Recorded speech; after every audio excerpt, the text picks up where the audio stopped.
So hello boys and girls, welcome back to reading our introduction on logic. We're still reading the book of Gensler and we want to go through that together.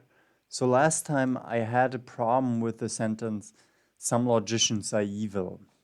And if we look in the examples that they provide before, they have before like the sentence, not all Italians are lovers, which is the same, and then you write not all for not all x ixlx. So that's pretty much what I wrote as a solution for 9, right? But we are still concerned about like the existential phrase. That is more interesting. And I think the secret is here. So here we have another one. Some Italians are lovers, that I have to write it with an and. And I think that makes a difference. I guess if I wrote down a truth table, it would become more clear. So I had to write some logicians are evil.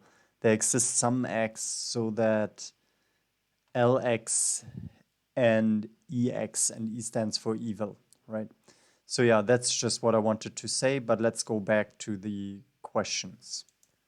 So we have here now number 11, all black cats are unlucky. So, and I think that shouldn't be so difficult, right? All black cats are unlucky. So let's write down 11. For all x, it is true that if, what did it say? All black cats? Or all cats?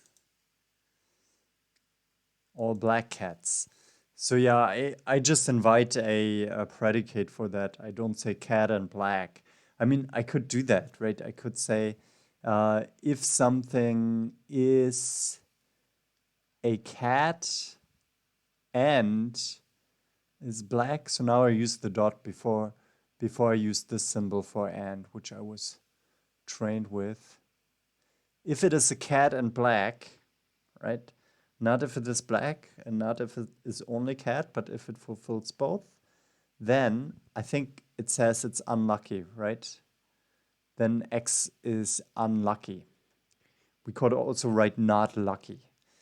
Let's see if that is what they said. All black cats are unlucky. Yeah, I think that's a good translation of that. But I could also just write black cat as like one predicate. Let's do number 12. Some dogs are large and hungry. So where do I have my, here. I've forgotten again. I have to look it up again. What was it? Some dogs are large and hungry. Some dogs are large and hungry. That should not be difficult, right? So you can do that at home. And maybe that's what I recommend before you look at my solution. Maybe you do it yourself and then you say, hey, you have been wrong. So some dogs, there exists at least a dog, so that an X, so that it is a dog, let's say large dog, and hungry. I mean, of course, I could write that also with 3 predicates, right? But I don't see here the necessity. Some dogs are large and hungry.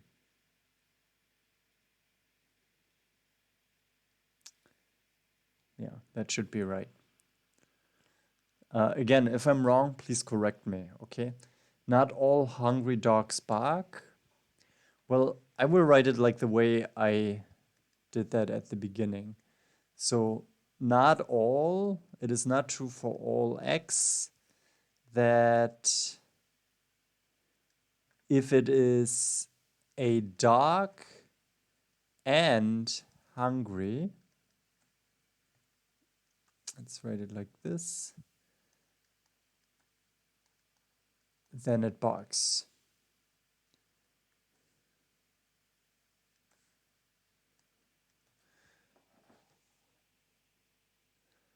Yeah, I mean, I did here an extra bracket that became part of the D, then I thought I forgot that.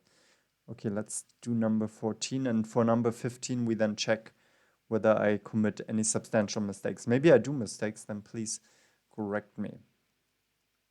Some animals aren't barking dogs. So, oh wait, some animals. So there are some eggs, so that their eggs are animals. Sorry. There are animals and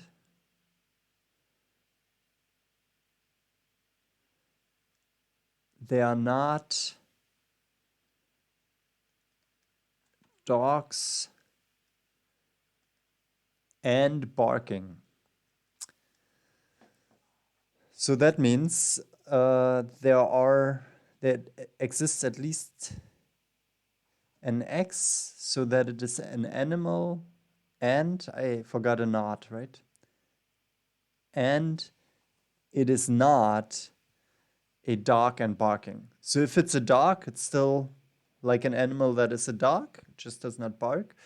And if it barks but is not a dog, then the statement is also true, right? So this was the statement, right? Let me double check.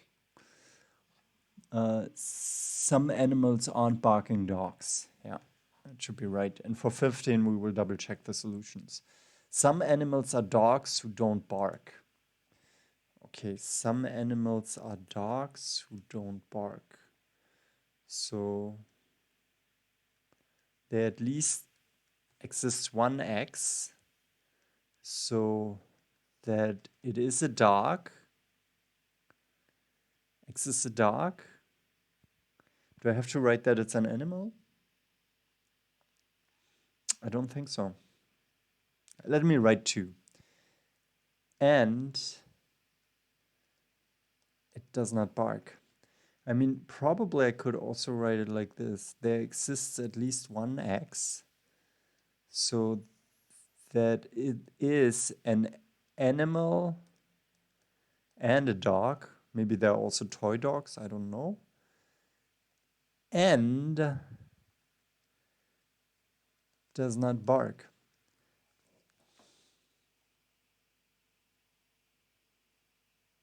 Yeah, let's look at their solution. Maybe I'm wrong here again. Let's look at their solution. What do they have? I feel like they had a different solution here when I read it. 15. No, they wrote it like me. Some animals. Yeah, maybe it does not make sense the way I do the bracket.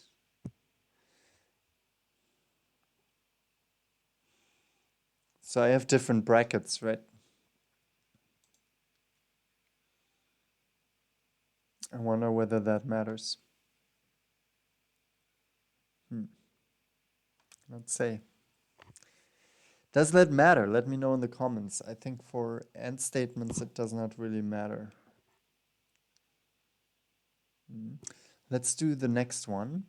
I mean, they don't have a solution. Let's just finish under 20, and then we will be good. Well, how much time have we already spent? Yeah, we still have some time. So all dogs who bark are frightening. Well, I mean, it's a bit of a repetition, but repetition is sometimes good for learning, right? So again, all dogs who bark are frightening. So for all X, it is true that if it is a dog and barking, then it is a frightening animal. Oops, there's one too much. One bracket too much. I think that should be true. If it's wrong, let me know. 17. Not all non-dogs are cats.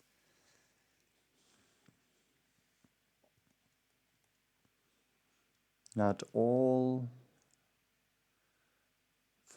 not for all X, it is true that if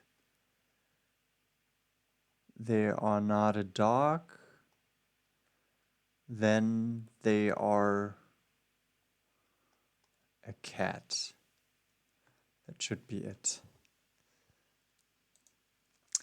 18. Some cats who aren't black are unlucky. Some cats who aren't black are unlucky.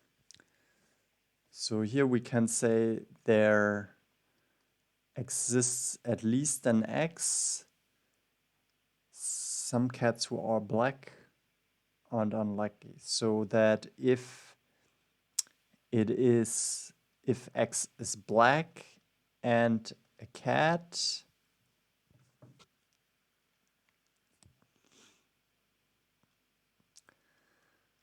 then, well, I could right now it is lucky, but we want to do unlucky, so I have to correct that in a second. So let me read that again because it's wrong. I know that it's wrong. So there exists at least one X, so that it is a black cat and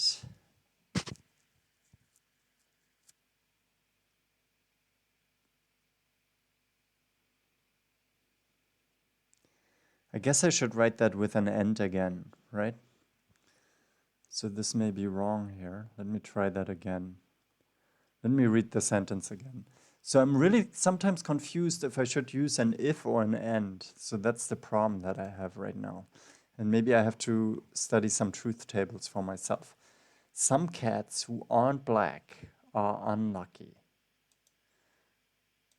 Some cats who aren't black are unlucky. So I just wrote it the complete wrong way.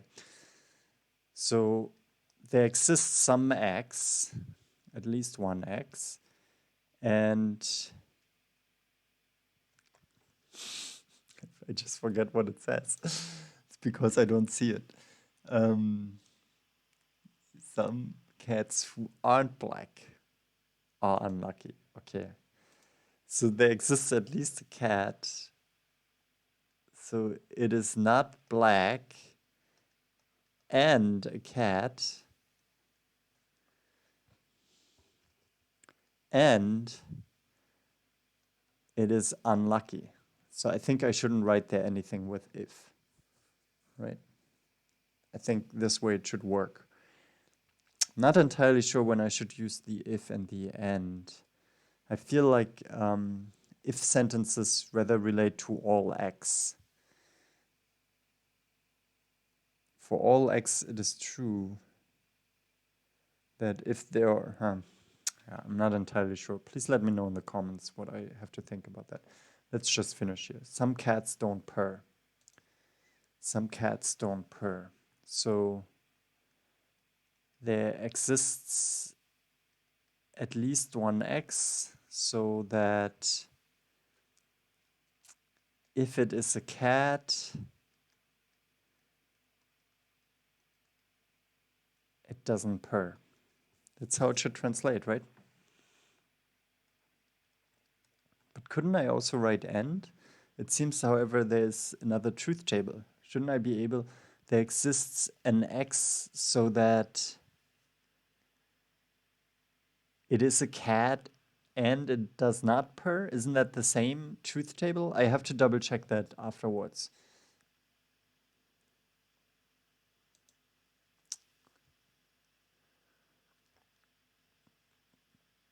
Not every cat purrs. Well, we can double check that right now. So not every cat purrs. It is not true for all x that if it is a cat, then it purrs. So it would be actually good if I were wrong right now, because then I would know why. Then I could think more strategically about my mistakes. So sometimes it's good to be wrong, but I have the feeling that I was right. Yeah. So not for all x, cx, px.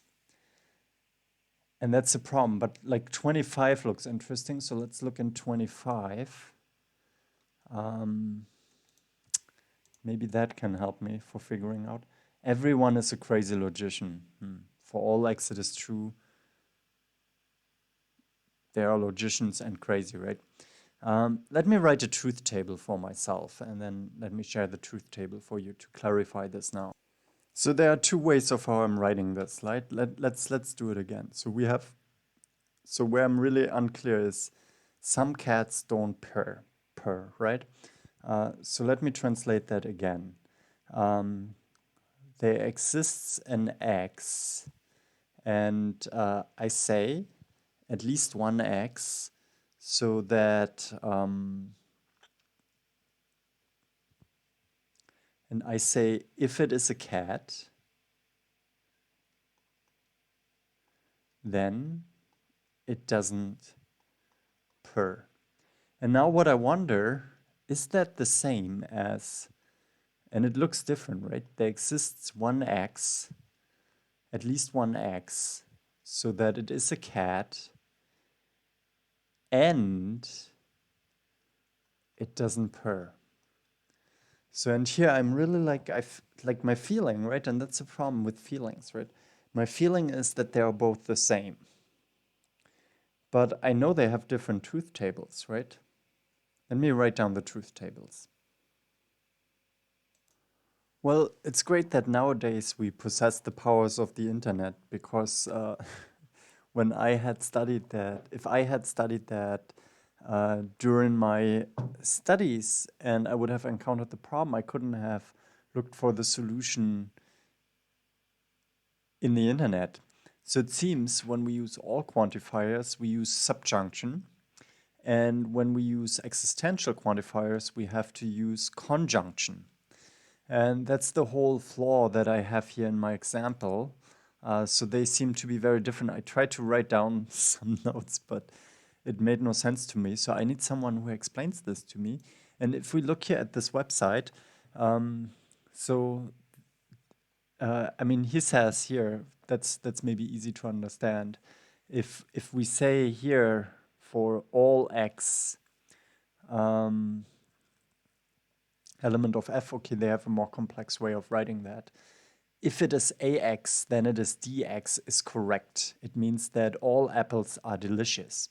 But when I write for all x, there are apples and delicious, then it means that all x are apples, right? There is nothing other than apples, because it would say that all fruits are apples.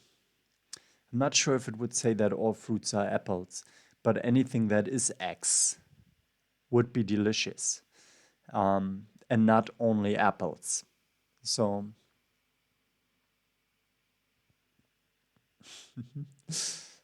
well, let's look at the answer, because that might be clearer, because this is a question of somebody who's confused as me. And let's look at the answer. So, to me, it says here some fruit that if it is an apple, it is delicious. This is absolutely correct. There exists a fruit such that if it is an apple, then it is delicious. Let X be such a fruit. We have two cases for what X means here. Let me make it a bit bigger for you. X is an apple, then X is delicious. This is the X you are searching for. X is not an apple. Now the statement, if X is an apple, then X is delicious, automatically holds true. Since X is not an apple, the conclusion does not matter. The statement is vacuously true. So the statement, there exists an X, which is element of fruits, right? They define it here, but better. I think that's actually a better way of writing. It makes more sense. So I wonder why Gensler doesn't do that. So, and if, yeah, actually now that, so however, yeah, I wonder why Gensler doesn't do that, but we just accept that, right? So that if X is an apple, then it is delicious, fails to capture precisely your desired values for X. X, that is, apples which are delicious, because it also includes other fruits.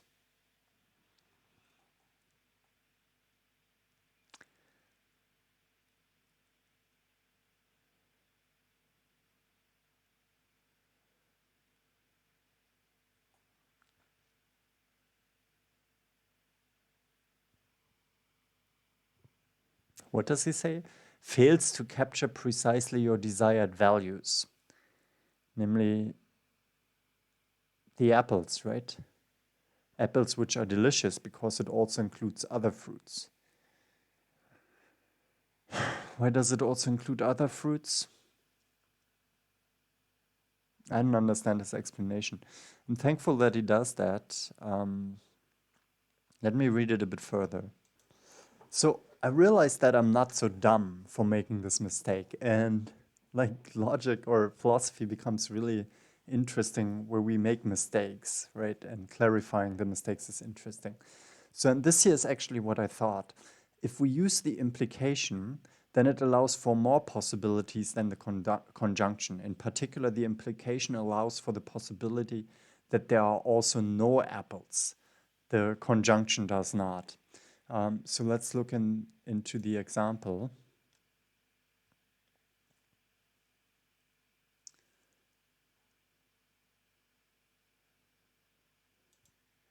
So here, and that's what I tried to write down, but I was not sure about, right? So if I have a cat and it is not purring, then obviously both are true. So I wonder if they are equal, right? But now here's the point. If I have no cat, right, and obviously it cannot purr or not, right? I don't know how to write this. I don't know whether that's the right symbol, right? Then this is still true. There exists an X so that if it exists, then, and it is a cat, then it purrs. So there exists at least one X so that if it is a cat, but it doesn't have to be a cat, then it does not purr. Here, this, however, would be false because we say there is an X so that it is a cat and it does not purr. So this here is the explanation for why we have to write it like this. And I'm glad that I understand it and that I was not entirely dumb for having this problem. And I hope it helped you too. If you have anything further to say on that, then please let me know. Or do you think, oh man, that was so easy? You just thought in a very, very stupid way. Maybe that's your opinion. Maybe I'm just too dumb for logic. But I think we got an idea here of how to do that. So thank you very much for watching. Let me know your ideas in the comments. Subscribe, like, and other than that, live long, do more logic, and prosper.